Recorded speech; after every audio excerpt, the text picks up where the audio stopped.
Welcome, today I'm with Bose SoundSport 3 and I'll show you how we can change voice notifications language. So you have to open your Bose Connect application, you have to be also connected with your earphones, so you have to remove them from the case, then slide on the right side. Oh, wait a minute.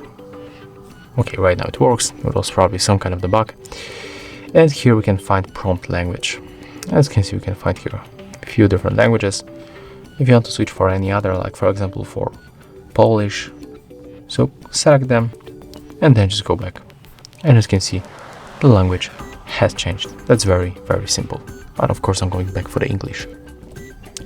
If you find this video helpful, remember to leave a like, comment and subscribe.